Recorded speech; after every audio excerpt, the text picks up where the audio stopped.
I'm John. I've worked at Verallia for 18 years. My current position is line leader. I think my favourite thing about working at Verallia is definitely the people. There's a lot of people on this shift what are very special, hold a special place to me, and probably will do now for the rest of my life, even if I leave the company.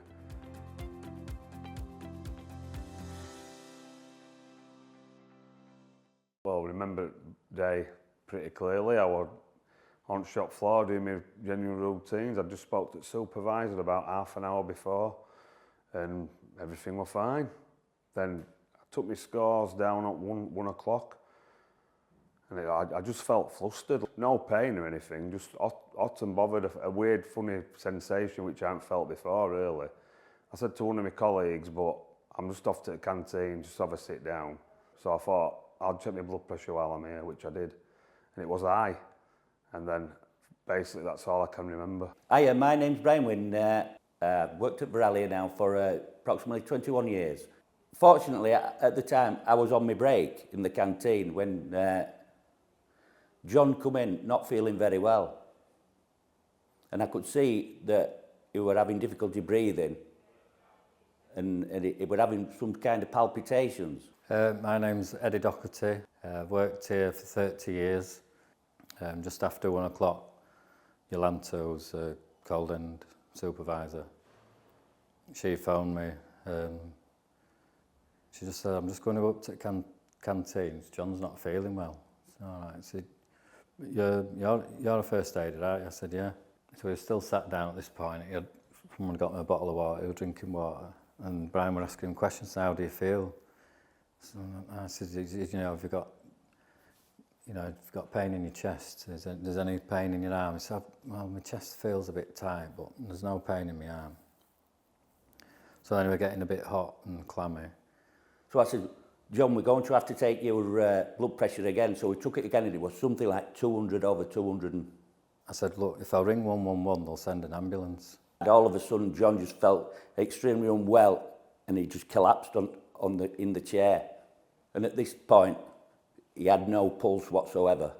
So I just rolled him over and started doing CPR, which undid his shirt and that, took it all off and just started doing the CPR. It just felt like a lifetime. The guy's like talking to me, says, keep to this rhythm, 1, 2, 3, 4. And all of a sudden, I seemed to get some life back into him.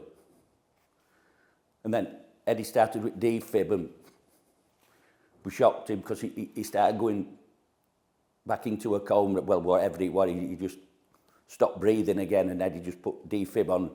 We all stood back and then it prompts you to start CPR, so I just started CPR and I just kept going and going and going. The things that you've learned all comes back and you just do it. And fortunately, it worked. He got a young family at home and I was not going to let his young family be without a dad. And by this point, we're getting a bit panicking, so I said, where's this ambulance? Is it, how long? It says, he'll be there any minute, so you need to send someone down. And then when they come up, and the guy on the end of the phone, like, I'll never forget it, just said, right, I'll let the paramedics take it from here. And I was just like, just felt so relieved, that the professionals were here. And then they come with their machines, they started working on him. We did the job and we saved him. And that's what we're proud of. I think it's fantastic how we just, everything seemed to be in place at the right time, as if it were like scripted. Everything were on hand and everything were taken care of fairly quickly, which gave me the best chance it will. From a camaraderie point of view, I think it's brought shift closer together, most definitely. First thing I do is more or less go into his office where he is, because he's chief op, and I'll go and have a talk to him on the morning. Yeah, it just sets the day off for a good day.